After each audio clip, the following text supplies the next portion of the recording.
لیے چلتے ہیں کہ AORs ہیں، آپ کس سے مذاکرات کریں گے، کس TOR پہ کریں گے، مذاکرات میں ریاست پاکستان کیا حاصل کرے گا، لیکن ساتھ ساتھ یہ ضروری بات ہے کہ مذاکرات سے اگر معاملات حل ہو جاتے ہیں، ڈائلاگ سے کوئی کانفلکٹ ریزالو ہو جاتا ہے، اس سے خوبصورت بات کوئی نہیں، لیکن ریٹ آف دا اسٹیٹ جن لوگوں نے چیلنج کی ہوئی ہے، جن لوگوں نے وائلنس کا راستہ اپنایا ہوا ہے، جن لوگوں نے معصوم شہریوں کے قتل و غارت کا راستہ چنا ہے، ان کے ساتھ تو آئینی ہفتوں سے نپٹا جائے گا۔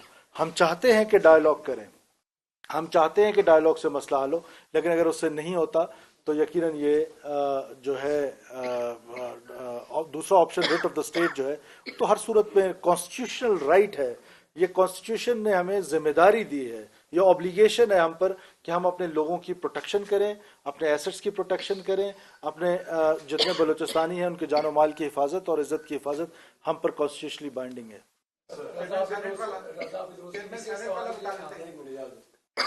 سوال میرا یہ ہے کہ آپ نے کابینہ کی تشکیل کر لی ہے، اس حوالے سے جو اتنے زیادہ آپ کے اتحادی ہیں وہ کیسے کور کریں گے؟ دیکھیں کانسٹیٹیوشن نے ہمیں جو پیرامیٹرز دیے ہیں اس میں 19 سے 20 کی کیبنٹ ممبر ہوتی ہے، کیبنٹ ممبر ہوتے ہیں، اس میں ہمیں پاکستان مسلم لیگ ہے کیونکہ JJY تو ہمارے ساتھ وہاں اپوزیشن میں ہے، لیکن ہم پولیٹیکل ہارمنی کے لیے بہت سارے ایشوز پہ اکٹھے ہو جاتے ہیں، بہت ساری جگہوں پر یہ ہماری اپوزیشن کرتے ہیں، وچ از ویری پازیٹیو، اور آپ کو پتہ ہے کہ جو بیسک ڈیموکریٹک نارمز ہیں اس میں بغیر اپوزیشن کے تو ڈیموکریسی کمپلیٹ ہی نہیں ہے۔ تو اسی طرح جو ہم مین اتحادی تو پاکستان مسلم لیگ اور پاکستان پیپلز پارٹی ہیں، ہم بیٹھیں گے، ہم اپنے فیصلے کریں گے اور مشاورت کے ساتھ کنسنسس کے ساتھ کریں گے۔ اس سے پہلے بھی ہم نے اکثر دفعہ دیکھا ہے کہ جو پہاڑوں پر تھے وہ نیچے آئے، انہوں نے ہتھیار پھینکے اور قومی ادارے میں شامل ہوئے، تو کیا وہ سیاسی بات چیت کے ذریعے آئے یا کچھ اور راستے تھے، اور وہی راستہ اب باقیوں کے لیے کیوں نہیں اپنایا جا رہا؟ دیکھیے دو چیزیں ہوتی ہیں، جب کوئی سرنڈر کرتا ہے، جب کوئی ہتھیار ڈال دیتا ہے، وائلنس کا راستہ ترک کرتا ہے، تو دو چیزیں ہیں، دو عوامل ہیں، 2 سے 3 عوامل ہیں جس کی وجہ سے وہ سوچتا ہے۔ ایک تو وہ اس تھاٹ پروسیس سے گزرتا ہے جو کہ جینوئن تھاٹ پروسیس ہے، ہر اس بلوچستانی کو سوچنا چاہیے جس نے آج وائلنس کا راستہ اپنایا ہوا ہے کہ وائلنس سے آپ کوئی بھی رائٹس بلوچستان کے، یہ تو خیر انڈیپینڈنس کی بات کریں، جو ملیٹریلی پاسبل نہیں ہے۔ آج تک بلوچستان کو جو رائٹس ملے ہیں، چاہے وہ پروونشل سٹیٹس سے لے کر 18th امنڈمنٹ سے لے کر اٹامنی سے لے کر، وہ سب پاکستان کی پارلیمنٹ نے دی ہے، پاکستان کی کانسٹیٹیوشنل جو پوزیشنز ہیں وہاں سے آئی ہیں۔ تو میں سمجھتا ہوں کہ اگر کوئی اس تھاٹ پروسیس سے گزر کے کہ یہ ایک سفر لا حاصل ہے اور خود لگژریس لائف گزارے اور عام بلوچ بیچارہ پہاڑ پہ پڑا ہوا ہو اور وہ مارا جا رہا ہو یا مار رہا ہو، تو اس تشدد کے راستے کو اس تھاٹ پروسیس سے گزر کے اگر واپس آئے، یہ ایک عوامل ہے۔ دوسرا پوزیشن آف سٹرینتھ کی بات ہوتی ہے، جب ریاست پوزیشن آف سٹرینتھ میں چلی جاتی ہے تو تب لوگ ریئلائز کرتے ہیں اور وہ واپس آتے ہیں۔ تیسرا آپ کا پولیٹیکل ڈائلاگ ہوتا ہے، جس کو آپ پرامن بلوچستان پالیسی کے نام سے ٹرائبل سوسائٹی کو سامنے رکھتے ہو، آپ ڈائلاگ کرتے ہیں، آپ پیغامات بھجواتے ہیں کہ جی آپ واپس آ جائیں، یہ راستہ ترک کر دیں، تو لوگ واپس آتے ہیں اور مین سٹریم ہوتے ہیں۔ تو یہ 3-4 عوامل ہوتے ہیں جس سے آتے ہیں، تو ان سب کو پیرلل چلانا ہوتا ہے، لیکن اس میں سب سے امپورٹنٹ پوزیشن جو ہے وہ ریاست کی پوزیشن آف سٹرینتھ میں ہونا ضروری ہے۔ علمدار بلوچ سے یہ بتائیے گا کہ ایک اچھی بات ہے کہ آپ تمام سیاسی جماعتوں نے کنسنسس کیا ہے، بیٹھ کے بات ہوئی ہے، کیا یہ اس کے ثمرات عوام تک بھی پہنچیں گے؟ کیا عوام کے حقوق ان کو ملیں گے، ان کے مسائل حل ہوں گے؟ عوام بھی امید رکھے اس حوالے سے کیا کریے؟ دیکھیے میں نے اپنی پریس کانفرنس کے شروع میں یہی بات کہی تھی، اگر آپ تشریف فرما تھے اور غور فرما رہے ہوتے تو میں نے یہی فرمایا تھا کہ جی ہم بیڈ گورننس کو ختم کرنا چاہتے ہیں، ہم گڈ گورننس کا ماڈل دینا چاہتے ہیں۔ ہم چاہتے ہیں کہ بلوچستان میں جو پریکٹسز رہی ہیں ماضی میں، جو اچھی پریکٹسز تھی ان کو انکریج کریں، ساتھ لے کے چلیں، جو بیڈ پریکٹسز تھی اس کو روک دیں۔ جب گڈ گورننس کی بات آ جاتی ہے تو اس کا جو بینیفیشری ہوتا ہے وہ عام بلوچستانی ہوتا ہے جو گرمی میں جھلستا ہے اور سردی میں ٹھٹرتا ہے۔ وہی ہمارا فوکس ہے اور اسی کے لیے ہم محنت کریں گے۔ سب سے پہلے تو میں آپ کو معلومات دیتا ہوں کہ جب سے ہم نے الیکشن دیکھے ہیں 18 کے بعد سے اب سوال کر لیں گے، یہ پہلی مرتبہ ہے، سن لینا، یہ پہلی مرتبہ ہے کہ بغیر الیکشن کے یہاں سے مختلف ہوئے، الحمدللہ، اور بلوچستان سے آپ نے برطانوی کا خطاب ملا ہے۔ الحمدللہ۔ دوسری بات یہ ہے کہ جیسے اب دہشت گردی کی بات ہو رہی ہے، دہشت گردی کی سب سے بڑی وجہ یہ ہے احساس محرومی ہے اور مسائل کا نہ ہونا ہے۔ آپ جی گئے، آپ نے مختلف ہسپتالوں میں وزٹ کیا، تو اگلے دن آپ کے خلاف بیانات شروع ہو گئے۔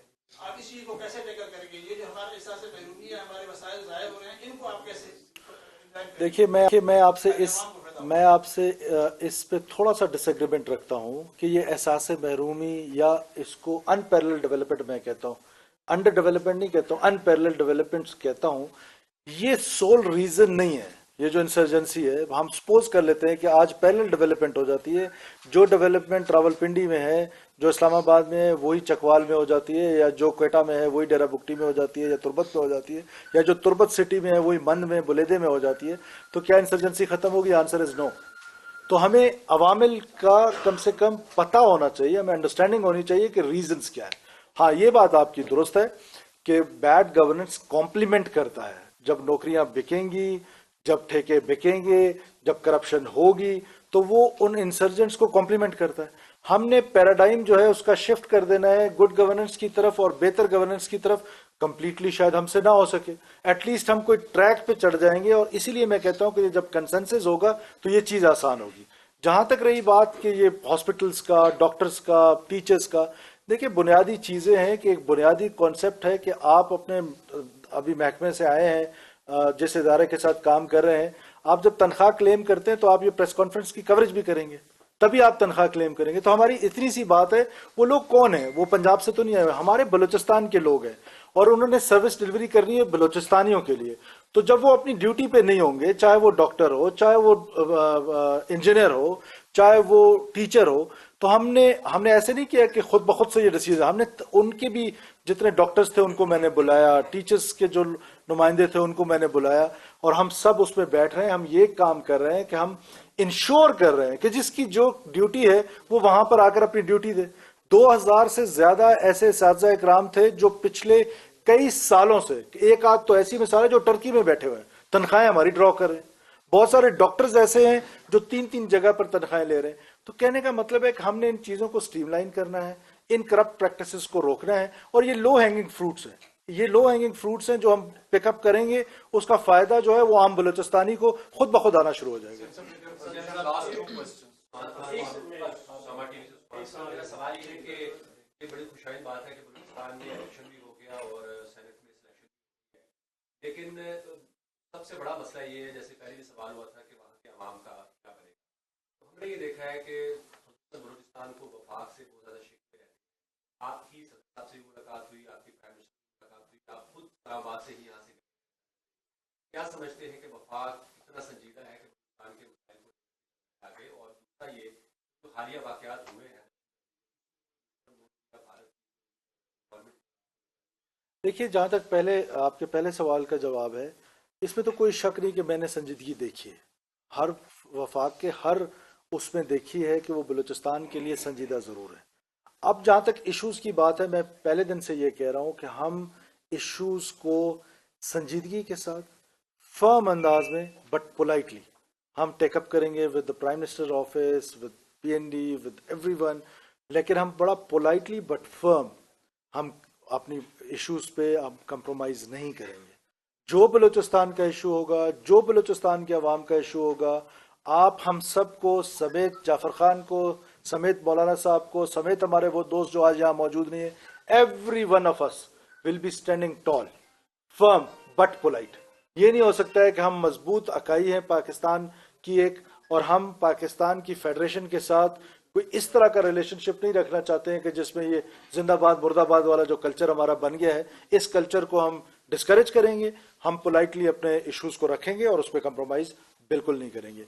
जहां तक रही आपके दूसरे सवाल का जवाब, ये हम पर 2 अटैक्स आए हैं, एक गवादर में और एक तुर्बत में। सबसे पहले तो मैं उन सिक्योरिटी फोर्सेस को खराज तहसीन पेश करता हूँ जिन्होंने बड़ी जवान मर्दी के साथ मुकाबला किया। अब आप गवादर में देख लें कि गवादर में 8 सुसाइडल आते हैं। अब 8 सुसाइडल जब आते हैं तो आपको पता है कि वो डैमेज जो होता है वो 8 कितना करके जाते हैं, बिकॉज जब एक सुसाइड करने बंदा आता है तो मैक्सिमम सेंटेंस डेथ सेंटेंस है, वो डेथ सेंटेंस को कबूल करके आ रहा होता है।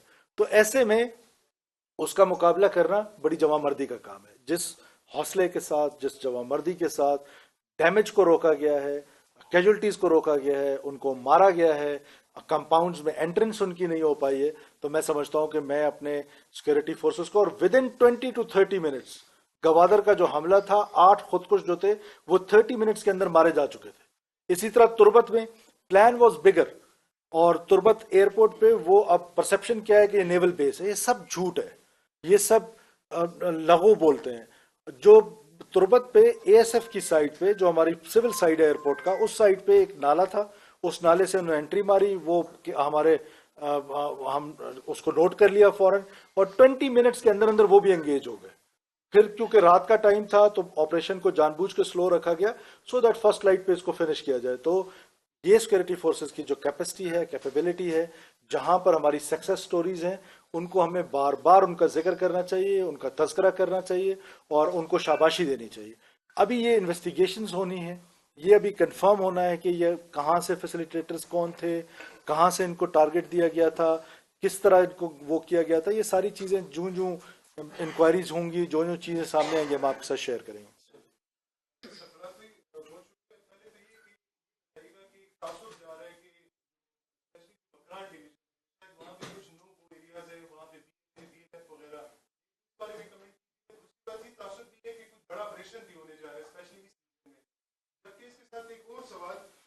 के लोगों का ज्यादातर दारोमदार जो बॉर्डर ट्रेड पे होता है, और इस वक्त ईरान के साथ हमारा माजी में एक हादसा पेश आया, उसके बाद बॉर्डर ट्रेड की क्या पोजीशन है? क्योंकि यमन का बॉर्डर था वो भी आपको पता है कि बंद था, तो वो एक प्रोटेस्ट चल रहा था। देखिए, जहाँ तक रही बात आपकी बॉर्डर के सवालात की, मैं पहले जवाब देता हूँ। ट्रेड को हमने इनकरेज कर रहे हैं, स्मगलिंग को हमने डिस्करेज कर रहे हैं, ये तो प्रिंसिपली हम सब इससे एग्री करते हैं। लेकिन अब बलूचिस्तान के मारूजी हालात को जब आप देखते हैं, जब बॉर्डरिंग डिस्ट्रिक्ट एरियाज में वहाँ पर जॉब अपॉर्चुनिटीज़ बड़ी कम है, वहाँ पर फ्यूल पाकिस्तान की कंपनीज का, मार्केटिंग कंपनीज का अवेलेबल नहीं है, so and so on, there are so many other issues, तो हम उनके लिए थोड़ा सा लीनियंट व्यू रखते हैं। लेकिन उसका ये मतलब बिल्कुल भी नहीं है कि हम पैटर्नेज करें, पैटर्नेज दें स्मगलिंग को या किसी ऐसे इलीगल स्पेक्ट्रम के कामों को कि जिससे हम उनको स्टेट पैटर्नेज या गवर्नमेंट की पैटर्नेज, वो तो सवाल ही नहीं पैदा होता। अब आपका दूसरा सवाल था शायद बॉर्डर ट्रेड के ऊपर, बॉर्डर ट्रेड को और इनकरेज करना है ईरानियन साइड पे। आप जी जी जी जो नोग एरियाज थे, देखिए कोई 1 इंच भी बलूचिस्तान में ऐसा नहीं है कि जहां पर स्टेट जो है वो पहुंच नहीं सकती या स्टेट की आउटरीच नहीं है, और ना इसको इंश्योर किया जाएगा कि कोई 1 इंच ऐसी ना हो कि जहां पर सिक्योरिटी फोर्सेस या रियासत या हुकूमत वहां जाना चाहे और उसको कोई रोक सके। और दूसरी आपने जो सवाल किया ऑपरेशन का, देखें हमारे यहाँ सिक्योरिटी फोर्सेस ग्रे में ऑपरेट कर रही हैं, और जब आप ग्रे में ऑपरेट कर रहे होते हैं तो उसका जो सोल्यूशन होता है वो इंटेलिजेंस बेस्ड ऑपरेशंस होते हैं, बिकॉज एनिमी और फ्रेंड इसका पता नहीं चल रहा होता ऐसी सिचुएशन में। तो ऐसी सिचुएशन में हम आईबीओस की तरफ बिल्कुल जाएंगे, हम इंटेलिजेंस बेस्ड ऑपरेशंस करेंगे, जहां इन दहशतगर्दों के हाइडआउट्स होंगे उन हाइडआउट्स पे जाएंगे और उनका पीछा करेंगे। बिल्कुल भी इस बात की इजाज़त नहीं दी जा सकती है कि हम लीनियंट हो जाएं और वो आकर हमारे एसेट्स पे हमलावर हो, हमारे लोगों पर हमलावर हो। लेकिन कोई इस तरह का जो परसेप्शन आपने दिया हुआ है, कोई बड़ा मिलिट्री ऑपरेशन, और मिलिट्री ऑपरेशन करना कोई हर्ज नहीं है उसमें, लेकिन बलूचिस्तान में इस वक्त ज़रूरत नहीं है, इस वक्त वो थ्रेट नहीं है। रियासत के पास आपके टूल्स होते हैं to counter, to ensure order. उसके लिए जो टूल्स आपके पास होते हैं तो उसमें पैरामिलिट्री फोर्सेस है, लेवीज है, हमारी पुलिस है। रियासत अपनी थ्रेट कैपेसिटीज को देके वो टूल इस्तेमाल करती है। तो फिलहाल हमें मिलिट्री की जरूरत नहीं है, बिकॉज उनकी इतनी कैपेसिटी नहीं है कि हम अपनी मिलिट्री को वहां यूज करें। हमारी पैरामिलिट्री फोर्सेस और हमारी जो अपनी फोर्सेज है और काउंटर टेररिज्म डिपार्टमेंट है, हम उनको इन्फोर्स करेंगे, उनको स्ट्रेंथन करेंगे और उसी से वो ऑपरेशंस करेंगे। माजी में बहुत बड़ी काबीना जो है जरूरी तौर पर रही, तो आपकी काबीना का साइज हकीकी तौर पर कितना होगा कि जब अब सारे दादी भी हैं, इत्तेफाक राय भी है, कि आप अपने अखराजात कम करने के लिए क्या स्कीम रखते हैं? कि पाकिस्तान में बहुत सारा पुरताइश हुए अखराजात होते हैं, और आपकी हुकूमत की तरजीहात क्या होंगी, और क्या एनएफसी अवार्ड के लिए भी आप? देखिए, जो आपका सबसे आखिरी सवाल है वो सबसे इंपॉर्टेंट है। पहला तो एड्रेस हो चुका है 18th अमेंडमेंट में कि there is a limit, now there is a limit कि आप इससे ज्यादा नहीं रख सकते, तो हम भी ज़ाहिर है उसी लिमिट के मुताबिक रहेंगे। अब आखिरी सवाल इंपॉर्टेंट है कि हमारी तरजीहात क्या है। हमारी तरजीहात बुनियादी तौर पे 3 चीज़ों पर हैं, जो 3 बड़े चैलेंजेस हैं। एक गवर्नेंस का चैलेंज है, एक क्लाइमेट चेंज का चैलेंज है, और तीसरा टेररिज्म का चैलेंज है। इन तीनों चैलेंजेस में हम रहते हुए गवर्नेंस, मैं समझता हूँ कि सबसे बड़ा चैलेंज है। गवर्नेंस के चैलेंज को हम एड्रेस करेंगे, उसको बेहतर करने की कोशिश करेंगे। मैं कोई दावा नहीं कर रहा हूँ कि हम दूध और शहद की नहरें बहा देंगे, या ऑन रिकॉर्ड मैं कह रहा हूँ, ہم امپروو کرنے کی کوشش کریں گے. ہمارے